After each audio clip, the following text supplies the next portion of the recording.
I want to welcome everyone to Girls Night In and a candid conversation that we're going to be having this evening. I am so honored to be here with you all.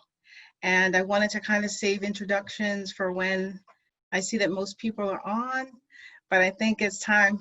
Hi, Irene. I'm gonna get started in a couple of seconds. So my name is Cassandra Bolding, and just to locate myself, I am a Black cisgendered woman. I am a licensed mental health professional, and I'm also internationally certified as a trauma therapist and trauma specialist, as well as a master's addictions counselor and an HIV counselor. I am in private practice. I've been in private practice for a little over 10 years now. And my area of specialty is trauma and addiction. So I work with various different types of trauma, and I work with adolescent through geriatric populations. And I recently started a nonprofit organization, Diaspora Educational Services. Diaspora Within Inc. My company name is Diaspora Educational Services, LLC, and Diaspora Within Inc. was established to continue the efforts here in the US and also abroad. As of date, we have been in India, Thailand, Berlin, Germany, Canada, and we've been to Addis Ababa several times, Ethiopia. And during, with Diaspora Within Inc., our efforts there have been primarily, menstrual health education and provision of resources, as well as mental health awareness and being able to provide access to mental health services and helping to destigmatize accessing mental health services. And we were so fortunate at the beginning of this year, we went to Addis Ababa, Ethiopia, and we had the opportunity to have audience with the president, the first female president there, to kind of talk about those efforts as well. So there'll be some information in the chat box if you want to support those efforts and support Diaspora Within Inc. and support Children's Heaven, which is the facility that we work with in Addis Ababa, Ethiopia. So it seems like everybody's joining in, so I'm really excited. And so I just wanted to say that I'm really pleased to be here and honored to be here. And I just wanted to shout out Girls Night In because my original introduction to Girls Night In was during one of the talks of my colleagues, and she was talking about race and equity.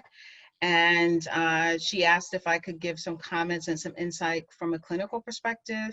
And after that, the organizers approached me and asked if I would continue the conversation. So the conversation this evening is going to kind of, be a candid conversation. So it will be my own personal thoughts, feelings, and views, but it will also be through a clinical lens. So I'll talk a little bit about COVID-19 and collective grief, but also we're going to talk about racial trauma and the intersection of those two. So I do a little exercise like before I start, and I just wanted us to all take a couple deep breaths, just because the subject matter that we're going to be talking about is a bit heavy. So I wanted us all to kind of just take a couple deep breaths and just get grounded before we get started. So I can't see everyone except for Francine. Hi, Francine. So if everyone would join me, I would appreciate it. So if you all would just take a couple of deep breaths through your nose. So we're just going to take a deep inhalation through our nose and hold it and slowly exhale. And one more deep inhalation through our nose and hold it. And slowly exhale. Good. I know I feel better. So I just wanted to, again, shout out Girls Night In for continuing this dialogue. I was approached by several different organizations and businesses to provide equity, diversity, and inclusion talks and seminars.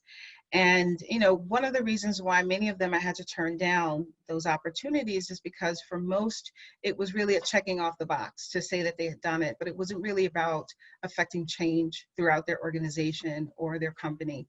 And so what I've noted with Girls Night In is that they have consistently provided platforms and opportunities for a diverse group of voices. So diversity in their voices and inclusion in terms of the subject matter that's explored, and that I appreciate. So I was definitely on board with doing this particular talk today. So without any further ado, I would like to share my screen with you. And we're going to talk first about COVID-19 and just cover a little bit about COVID-19 and collective grief, just so that we can set the foundation to talk about racial trauma. And again, we're going to be talking about this from a personal perspective. So if your questions or if you have comments, definitely put them in the chat. As soon as I finish with each of the slide portions, I will definitely check the chat just to see who's saying what and to make sure that I am answering your questions as you have questions. So just know that that will be something that will be done. And like I said, I'll be sharing my screen. So we'll be going through some of the slides. These will be made available if you're interested in having them. The information and resources that are encompassed in them will be available to you, okay? All right, so I'm usually a note-taking person when I see anything in writing. So just so you know, you don't have to take notes because I'll make them available to you. So I'm just gonna share my screen with you.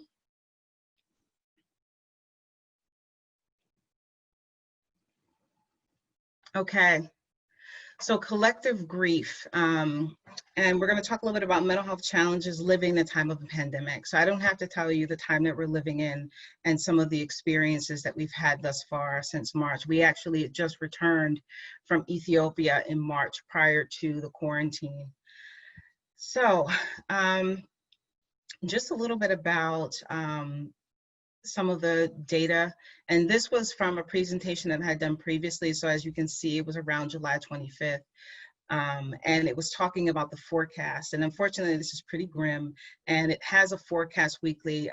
The Center for Disease Control offers this, and it talked about there being likely between 140 and 160,000 new deaths by July 25th from COVID-19. And it talked about various different states that would have an increase in numbers, and those who would remain the same, and some who would have a slight decrease.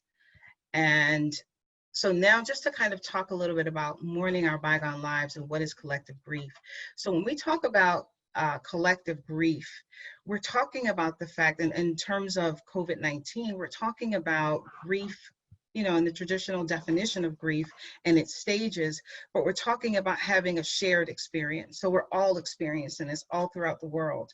We're all experiencing this collective grief and kind of grieving the loss of our lives as we knew it. So when we talk about grief, we're talking about different stages as well that we experience. So denial, anger, bargaining, depression, sadness and depression, and then eventually acceptance.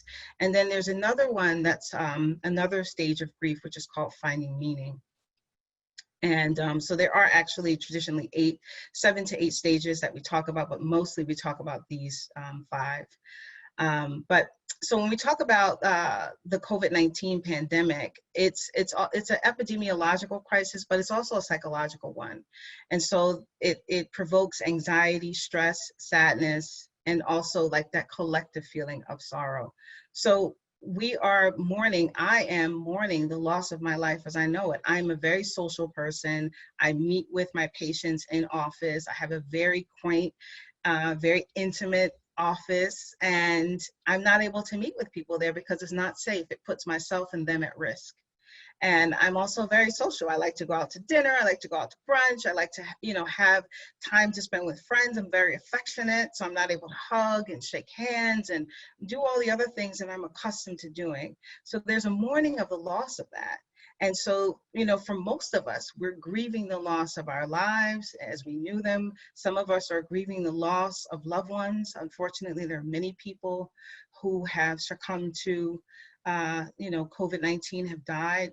And, there are many people who I know of, relative of mine recently was diagnosed several times. I myself had COVID-19. I was diagnosed, back in July. And so, just again, the grief of, the loss of health, the loss of, limitations that you experience as a result of being ill, loss of, for some people, jobs, financial resources. My business has taken a huge financial hit, due to, my having to change the way that I provide services. So there's a lot of, again, loss and grief that we're all experiencing as a result of COVID-19. And so when we look at, it's kind of shaking a sense of ourselves. So like who we are, who we know ourselves as, having to make modifications and changes, to who we are. Again, like I said, I'm very affectionate. So I'm very quick to, go up and hug someone, and having to be conscious of that, or shaking hands, or proximity to people. And this has brought up a lot about like consent, like people consenting to like people taking off their masks, or, getting in close proximity with them, asking for consent. That has been something from, throughout this time that many people have been challenged with, getting consent or giving consent to people in terms of close proximity, coming over and visiting, etc. Because we're now 6 going on 7 months in. So it's very challenging for many people. And so again, shaking our sense of self, challenging the way that we do things, and having us make modifications to the way that we do things and the way that we live our lives. Simple things like going to the grocery store now requires a mask and gloves, and making sure you have hand sanitizer, being conscious of what you're touching, etc. And so we also talk about like, things like the loss of sense of safety. So not feeling safe. My partner is an essential worker. So they work in a nursing home. They're an emergency service person. So they do have to put themselves to a degree of risk. And so, there is a degree of risk that I have to endure as well, because I'm their partner. My children, my adult child still lives home, they travel. So there's a level of risk. They also work outside of the home. And so there's, again, a level of risk. So, safety, safety in the sense of like physical safety, like health, etc. Again, the loss of social connections and personal finance, for some people, jobs, financial security. And so now talking a little bit about how do we cope and heal. And one of the things is naming it, like we can't heal something that we won't acknowledge. Getting a qualified mental health professional or support group, to be able to unpack and to give language to and process what you're feeling. Journal writing for some has been helpful. Mindfulness practices like meditation, yoga, grounding techniques. Increase of utilization of social supports through text calls, Zoom calls, like what we're doing, identifying new supports. Exercise is helpful to managing the mood. And also lastly, like what I talked about before in terms of the 6th stage of grief, is finding meaning. And so being able to identify what are the gifts of my suffering, being able to transform what you're experiencing, from shifting from loss to gratitude. I recognize that there are so many things that I've been able to reconnect with since the quarantine, since having to be, still and not going at the pace I've been going. It's made me aware of a lot of things, like the taxing, nature of my lifestyle, like traveling to 3 different offices every week and all of the things that I do, and having to sit still made me aware of that and aware of the impact that it's had on me. And so tips for managing emotional and mental impact while staying informed. So I know if you're anything like me, you want to know, statistics, you want to know what's the new information about COVID-19, what do they understand now, is there a vaccine, etc. And so ways that you can stay informed is accessing your readiness first, like determining whether or not you're ready to see or read any more information. Setting a time, how long am I going to be on the internet? How long am I going to watch the news? How long am I going to be on social media? And then checking in with yourself while you're doing it, making sure that you're okay before, during, and after. After, what am I going to do to take care of myself after reading what I've read? Because those numbers, those statistics represent lives. lives that have been lost, lives that have been significantly impacted. And I know that it impacts me, so I'm sure it impacts you as well, because we all have families, we have people that we love and we care about, you know, and there's a great deal of anxiety and fear and concern that we have. And so how do I take care of myself before, during, and after, while I stay informed? And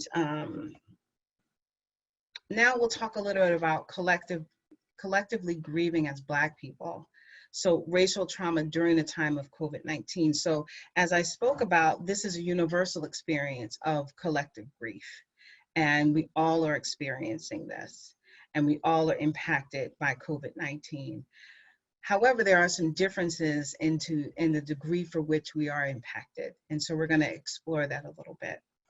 And so when we talk about collectively grieving as Black people, and we talk about the intersection of racial trauma during the time of COVID-19, you know, it talks about, you know, longstanding systemic health and social inequities that play a role, a huge role in people accessing treatment, in terms of people meaning, you know, Black, brown, or Black, Indigenous, and people of color accessing those services. And so, you know, we look at that and we examine that as a result of the longstanding systemic health and social inequities and systemic racism and racist policies that lead to the inequities in accessing these health services, as well as Black and brown people being believed. You know, I know for myself, when I was experiencing symptoms, I was being told, oh, it's probably your asthma. Oh, it's probably this, it's probably that. And I'm being very explicit in terms of what I was experiencing and how I was feeling.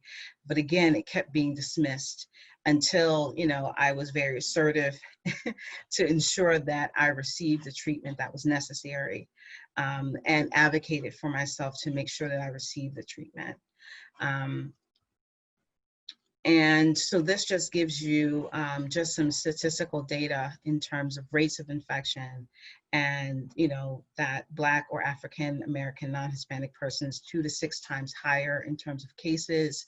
In terms of hospitalization, same group, 4.7 times higher than non-white, non-Hispanic.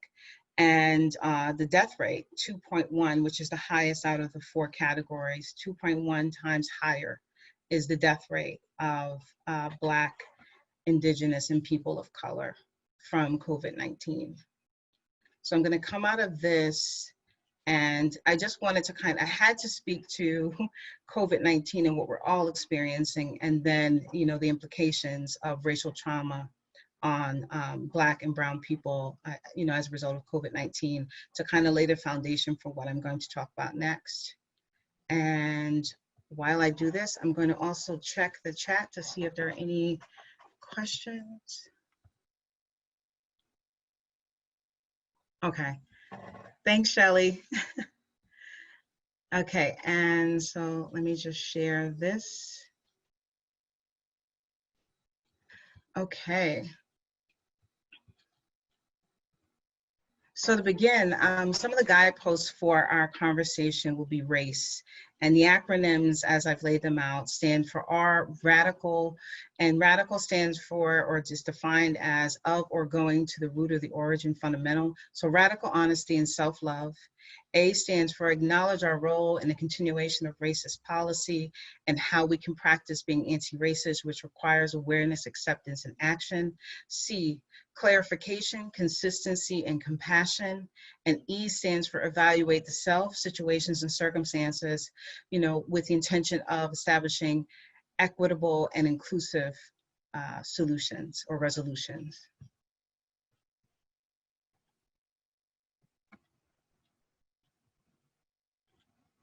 So what is trauma? Let me just move this down. So what is trauma? So we'll start with the definition of trauma, and then we'll move through each of the different aspects of what we'll be exploring. So trauma is a deeply distressing or disturbing experience. So emotional shock following a stressful event or physical injury, which may be associated with like a physical shock and sometimes leads to long-term neurosis. Now that when we talk about, you know, how racism causes trauma, it's an act act is the act is a violation of an individual's personhood, and this is coming from Helms et al. 2012. The victim feels disempowered, powerless. The event is unpredictable, uncontrolled, and may be challenged or ridiculed by others. And so now we'll talk a little bit about what is racial trauma. So when you hear the words like racial trauma or race-based traumatic experience, which is the acronyms RBTS, it refers to the mental and emotional injury caused by encounters with racial bias and ethnic discrimination, racism, and hate crimes. And that is much of what we've been seeing on the news. That's much of what I and many people who are my family members, my loved ones, my friends have been experiencing as well. Any individual that has experienced an emotionally painful, sudden, and uncontrollable racist encounter is at risk of suffering from a race-based traumatic stress injury. It has a name, it has a symptom experience, and we're going to explore it. In the US, Black, Indigenous people of color are most vulnerable due to living under a system of white supremacy. So there are, causal factors for the advent of racial trauma. And it says, what are the effects, the symptom experience of racial trauma? And I'm reading this specifically because I want us to really lay the foundation and understand that there are specific effects and there are symptoms as a result of experiencing racial trauma. So for some people, they think it's just something that you experience, it's a bad thing that you experience, it's unfortunate, but it's something that you get over. And the reason for having this conversation and really detailing it is to help everyone understand that it is a very specific event that occurs that has very specific outcomes, very specific, symptoms as a result of having this experience. So it talks about experiences of race-based discrimination can have detrimental psychological impacts on individuals and their wider communities. In some individuals, prolonged incidents of racism can lead to symptoms like those experienced with post-traumatic stress disorder. Yes, post-traumatic stress disorder, and most people think about post-traumatic stress disorder, they think about veterans, they think about, people who have experienced such traumatic experiences as sexual trauma or violence-related trauma. So post-traumatic stress is an implication of experiencing racial trauma. And so it talks about prolonged incidents of racism. So I'm 49 and I will be 50 years old next year. And so when it talks about prolonged incidents, I was thinking as I was creating this training, I was thinking about when was the first time that I had that experience. And I go all the way back to when I was in the 2nd or 3rd grade. So think about that. Think about like having these prolonged incidents of racism and thinking back as a 49-year-old woman and being able to go all the way back to when I was in the 2nd grade.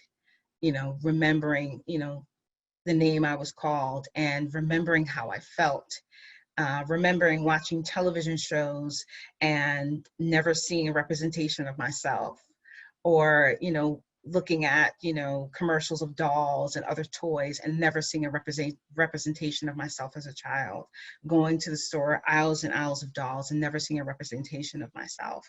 So there are messages that we begin to develop. There are, narratives that we begin to create about ourselves at that age, about our bodies, about the beauty of our bodies, about the worthiness of our bodies, about just us being present in the world somewhere. Like I didn't see myself other than in my home and in my community, but in the larger world, like in the media, when I did see images of myself, they weren't good images, they weren't positive images. So I'm just kind of giving those examples so that when we talk about prolonged incidents of racism, we don't just think about more extreme, we think about more subtle, more deeply pervasive, covert examples as well. So when we talk about prolonged incidents of racism, that's what we're talking about as well. So this can look like depression. These are symptom experience: depression, anger, reoccurring thoughts of the event. So like flashbacks, intrusive thoughts, physical reactions like headaches, chest pains, insomnia, hypervigilance. Hypervigilance is always being on alert, always being on guard. Physical reactions, so we talked about that. Hypervigilance, low self-esteem, mentally distancing from the traumatic event, so avoidance. Some or all of these symptoms may be present in someone with RBTS, RBTS, and symptoms can look different across different cultural groups. So it may not always look the same.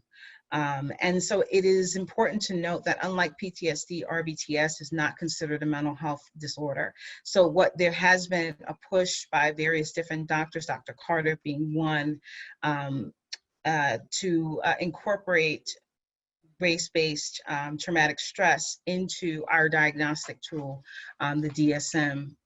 So the next iteration of the DSM, there's a push to get this incorporated in the DSM. And so RBTS is a mental injury that can occur as a result of living within a racist system or experiencing events of racism.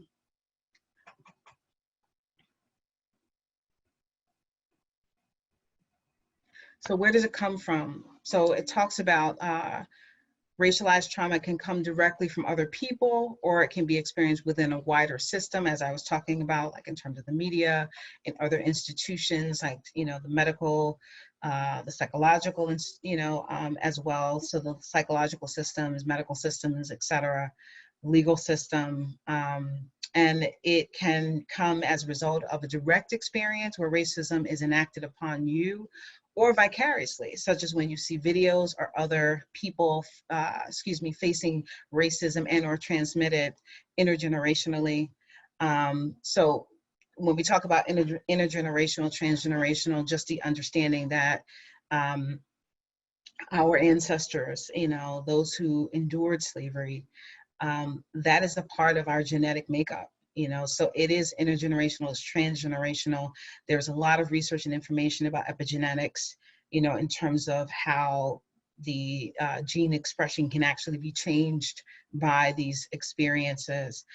There's so much information and research. This is such a large discussion, and I'm speaking very rapidly, trying to make sure that I cover this information, because as I was talking to Shelley earlier, I always get very nervous when I'm about to speak, because I understand the importance of my words, the power of words, as well as the importance of the subject matter that we're talking about today. So, you know, and I was also going to touch on vicarious trauma. So that's something else that we're going to talk about as well. And I think about it as like the residue, the emotional residue left behind from those experiences.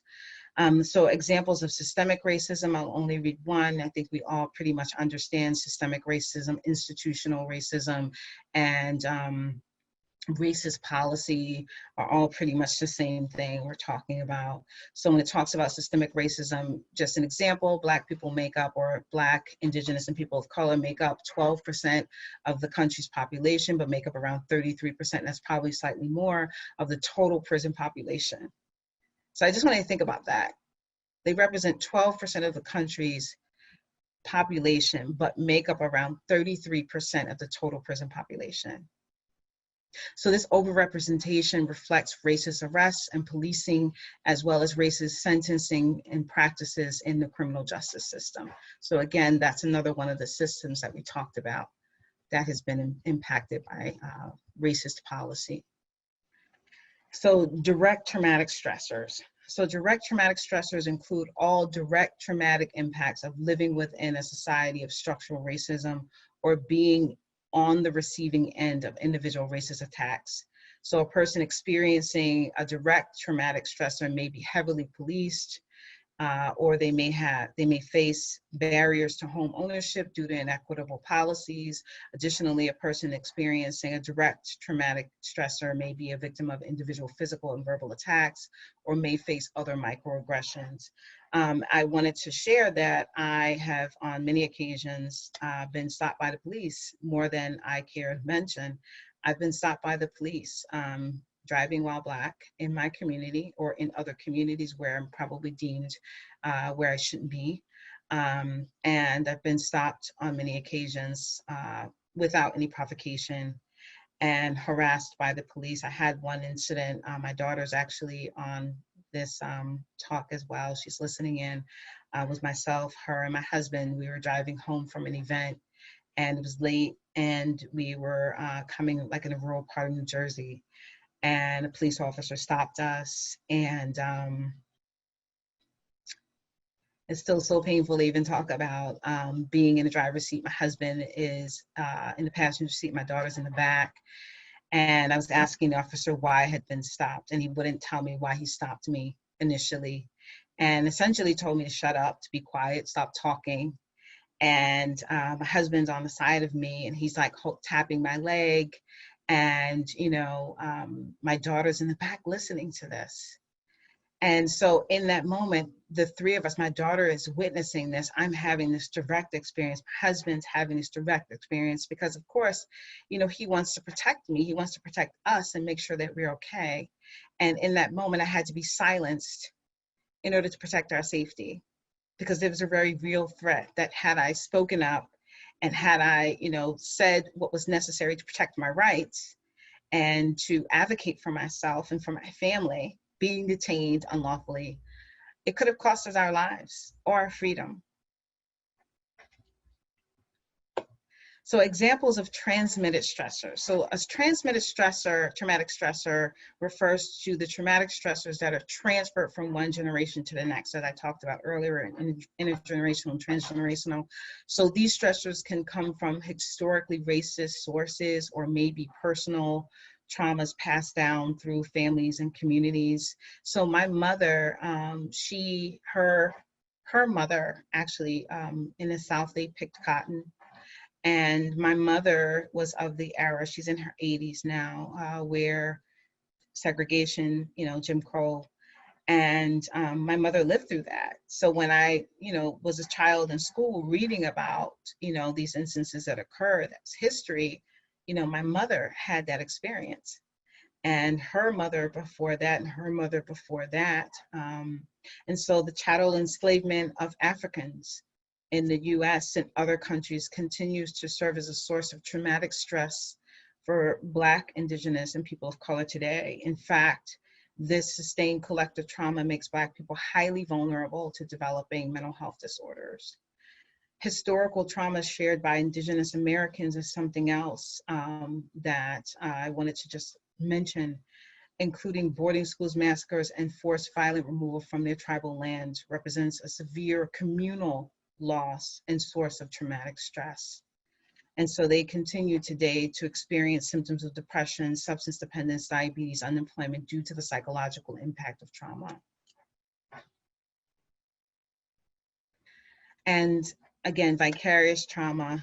So vicarious traumatic stressors. So vicarious traumatic stressors are the indirect traumatic impacts of living with systemic racism and individual racist actions.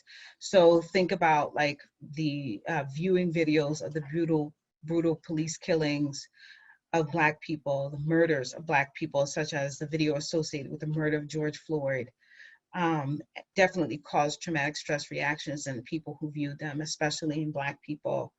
And so I just wanted to mention that, I was deeply impacted by, watching the video. I took my own advice and, made sure that I checked in with myself before, during, and after. And, just understanding that, I wasn't only impacted, my family was impacted. I have a son, I have a husband, I have brothers, I have nephews. And so it impacted me, not only grieving the loss of this life and this life taken in such a brutal, callous way, but then the fear for the Black men in my life, the fear for my own life, like when we think about Sandra Bland, and my daughter and my mother and my sister. So it's when we talk about the vicarious trauma, we're talking about the vicarious trauma from witnessing it, but also witnessing it and then the fear that's associated with, other people in our lives that we love and care about, that are representative of these people that we're witnessing, witnessing this race-based violence against them. So it talks about the effects being cumulative, and this is again Carter, who I mentioned earlier, that there is a re-experiencing intrusion of the events, and so it is something that is compounded and throughout, again, all of these instances. So we talked about the cumulative nature of it, And so ethno-violence, violence and intimidation directed at marginalized and stigmatized members of the ethnic group, of an ethnic group because of their inability or unwillingness to assimilate, threatens dominant groups' entitlement to society or community resources. So just to give you an idea of what, ethno-violence is, and it's a racist event, a negative, unexpected, uncontrollable violation, assault to one's personhood, traumatic reaction, shock, disbelief, fear, shame, humiliation, confusion. This is the ethno-violence PTSD model. Again, the re-experiencing distressing memories, nightmares, intrusive thoughts, flashback, distress over reminders of the event, and subsequently avoidance. And so when we talk about avoidance, just very quickly, just kind of the trying not to think about it, avoiding white people, agoraphobia or isolation, negative mood and cognitions, depression, anxiety, belief that the world is unsafe. That's much of what I hear from people in my practice. They don't feel safe. They don't feel safe physically. They don't feel safe emotionally, mentally, and they definitely don't, feel safe for their family, for their friends, for their loved ones. The arousal and hypervigilance. And these are all things that I can relate to as well. So I'm not just speaking about them from a clinical perspective or from the perspective of, the clients that I serve, as I'm speaking about it from my own experience as well, from the traumatic experiences of race-based violence and trauma that I've experienced, as well as those that I've witnessed as well. So I was actually, like I said, I was doing a lot of research, and I've included a ton of books. And let me just check in real quick. I just want to check in terms of questions. Okay. I just wanted to provide you with these little pieces of information. I love acronyms, and I love kind of putting things together. It helps to conceptualize it. And so I was reading about the caste, like the caste system, and then the caste, C-A-S-T. So just to define both, so the caste is like something that's used to shape. So it's like for like metal or other material by like pouring it into a mold. And, while it's hot, to shape it, to like mold, fashion, form, shape, model, sculpt, or frame or forge a thing. And I was thinking about that in relation to like the caste system. So this is a system of dividing society into hereditary classes, or like hierarchy, like placing importance on different bodies. And so it talks about like any class or group of people who inherit exclusive privileges or are perceived as socially distinct. So being from like a privileged caste.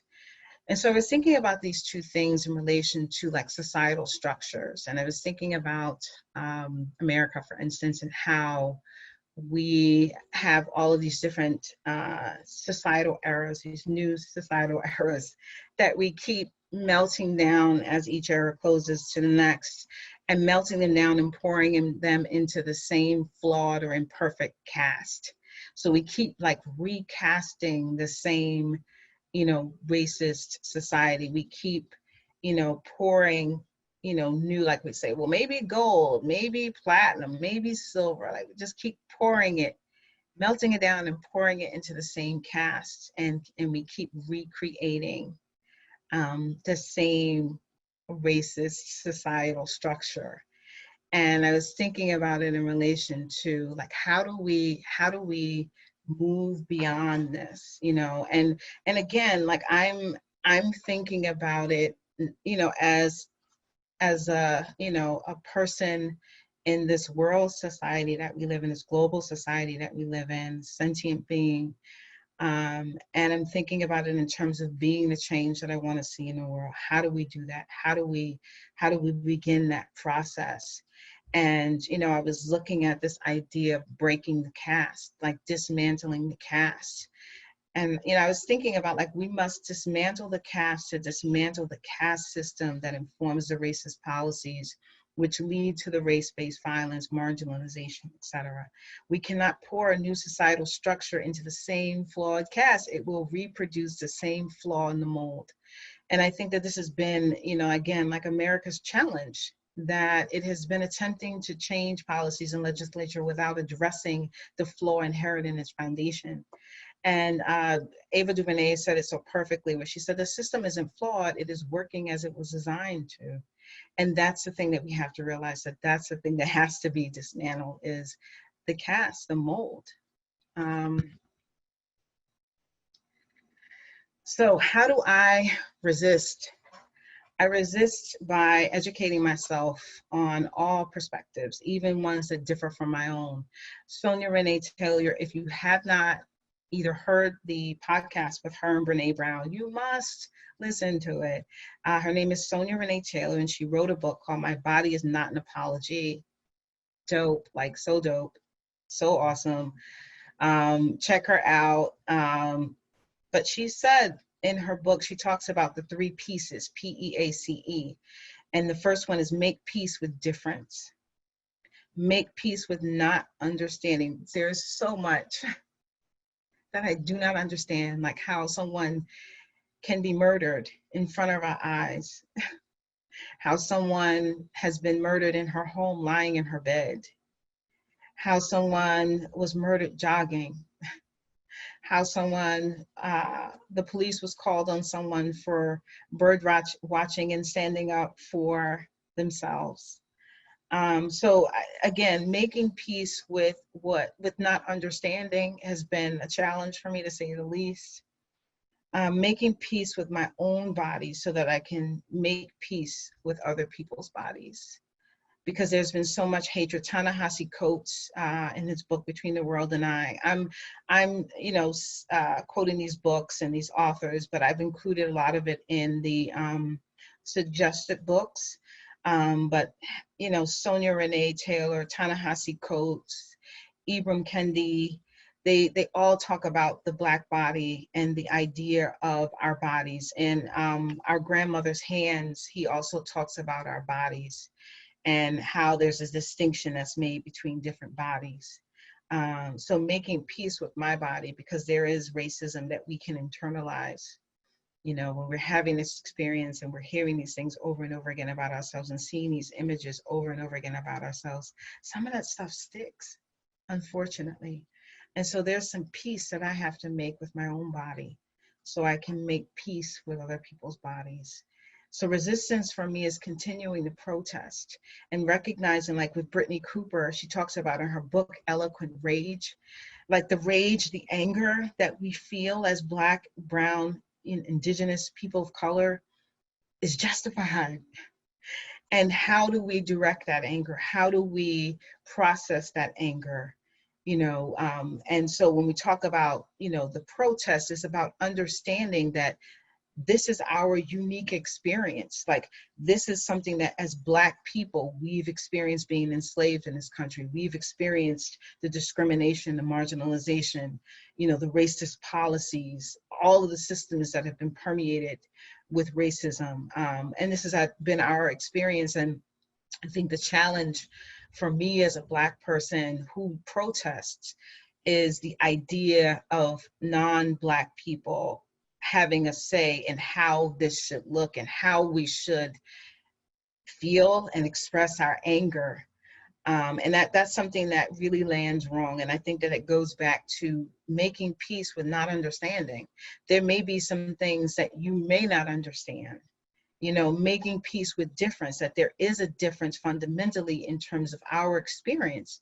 And so making peace with that and making peace with not understanding is so important. Continuing to practice radical self-love, continuing to practice self-care. Self-care is a revolutionary act, as Audre Lorde talked about. Continue to bird watch. I bird watch. I walk in the woods like daily. I jog. I drive in my car. I drive in my car in places where people probably don't think I belong, but I do that as an act of resistance because I will not allow fear to paralyze me or to rob me of this life that I choose to live. And so I included some information about being able to identify if you have RBTS, race-based traumatic stress, and also ways to prevent it. And I'm going to come out of this really quickly because I want to see if there are any questions. Oh, wow. Hi, Jazz. Yeah. Jazz was talking about an experience that she had when she was 10 years old, and she's just a little bit older than that. And she talked about, you know, her teacher discouraging her. And I remember, you know, the microaggressions of, you're very articulate, you know, or you're pretty for a dark girl, or, you know, your hair would be nice if you straightened it. I still remember having those experiences as a child. And Jazz also said, as a mother of black sons, I live, yes, in a perpetual state of fear when they're away from home. I do as well. I have a son who, you know, does not live at home, and the fear that I live with, because he was working in law enforcement, and he was actually working in the area where there were protests and there were actual military that had been deployed, Philadelphia, with guns drawn and all of it, tanks, everything. And my son was there, and I was so fearful that something would happen to him. And Latrice says, I've just come to realize how much of racism I have internalized. Wow, that's been the hardest part, accepting the role I had played. I have adopted self-care as my own form of protest. Yes, Latrice, I'm so grateful to hear that. Self-care is definitely, you know, a revolutionary act during this time. And I'm not sure who CP370, I think that's SA is, but they're talking about the frustration of experiencing microaggressions and not being able to prove, yeah, that they were racially motivated. I got it all throughout my schooling. Yeah. So that's like the form of covert racism. And so that's more challenging. And it's even, you know, they talk about in literature how psychologically damaging it is because of that reason, the subtlety of some of those statements. And I think that there is some aspects of it that is unconscious bias as well. And I think most of us, I was having a conversation with my daughter earlier, and we were talking about how people are indoctrinated into this system. And we all are indoctrinated into this system. Don Miguel Ruiz, he wrote a book called The Four Agreements, and he talks about the domestication of humans. And he talks about, you know, basically how we are under this spell. And that's how I think about it. It's like we are indoctrinated into it, and it's interwoven into every, you know, aspect of our society. You know, the media. My daughter and I, again, we're talking about the media. I'm so happy to have a daughter that I can have these conversations with, that is open to have these conversations, and that comes to me and asks questions and talks about how she feels about what she's experiencing. And she's a little social justice warrior, that one. And I am so grateful that she has the courage, you know, to do the work that she does in the world as well, and to be a part of the change that she wants to see in the world. I'm trying to see if there's any other questions. I just want to make sure I get to all the questions as well. So you'll also have time at the end, like when we're kind of wrapping up, if there's something that you want to say, everybody will be unmuted as well. So I did want to kind of go back to my slides for a second. There were a couple more things. I just wanted to show you some of the books as well. Like if you wanted to continue your exploration of this subject matter, there's so many books. I don't know if you can see behind me, that's like just a small representation of the books that I have, because again, I'm someone who exposes myself to information that is relevant to my train of thought as well, that are polar opposite, because I want to understand. and not just be understood. I also want to understand. And so I said here that we have like 8 minutes, so I do have enough time to kind of run through the other stuff. But I was definitely thinking about the fact that this is such a huge subject to cover in one conversation. And I do want, hopefully, G and I will have other conversations like this and maybe in a series. But I would love for the next ones to be more interactive, because I do want to hear from you, and I do want you to have the opportunity to process. So my information is there, and if you want to reach out to me, please, I welcome that, so that we can explore and talk a little bit more, because this isn't information that, you know, is everyday accessible information, but it is information that you can research. So it is accessible, and I'm going to give you some information by way of book suggestions, as well as I'm going to give you the majority of the sources that I used to develop this training, so that you can go back and you can do your own research and kind of delve into this and understand a little bit more. And hopefully, as you learn, you teach, you give this vital information to others, so that you can ignite in them the desire to understand, you know, and to teach. So books that I would suggest, again, I cannot say enough about her. She's my Supergirl crush, Sonia Renee Taylor. My Body is Not an Apology. She has a website. She has been doing so much for body positivity. She's been doing so much in her, like almost her sermon about radical self-love. So again, if you've not heard of her, please go out and you know, get as much information as you can about her. Again, she recently did, I don't know if any of you are listeners of Brene Brown's podcast. She just recently did a segment with Brene Brown. Eloquent Rage by Brittany Cooper. Between the World and I by Ta-Nehisi Coates. You Belong by Sebene Selassie, who is also she was born in Addis Ababa, Ethiopia. How to Be an Anti-Racist by Ibrahim Kendi. Stamped from the Beginning, also by Ibrahim Kendi.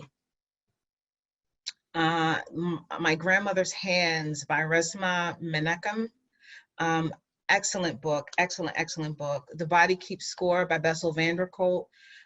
These are books on trauma. So these books here, these 3 books, My Grandmother's Hands, The Body Keeps Score, and The Deepest Well by Nadine Burke. I mentioned in the previous talk about the ACEs score, and that particular book kind of gives you some more insight on ACEs and childhood exposure to traumatic stress and the physiological implications in terms of diabetes, heart, cardiac issues, and a host of other issues that are born of exposure to traumatic stress. So it can have physical implications as well. The Deepest Well is definitely a go-to book. The Body Keeps Score by Bessel van der Kolk. He is like one of the premier, you know, trauma people in our field. He is someone who has a host of books and talks and, you know, articles that you can research, and he talks about how trauma lives in the body, and how when we experience trauma, it's not just something that we remember here, we also remember it in our body. Very interesting.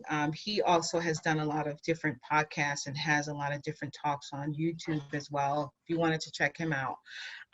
White Fragility by Robin DiAngelo is a very excellent book on understanding from a different lens. Robin is a white woman who wrote a book about the racial trauma, systemic racism, et cetera, from that different lens and vantage point, which I found very interesting.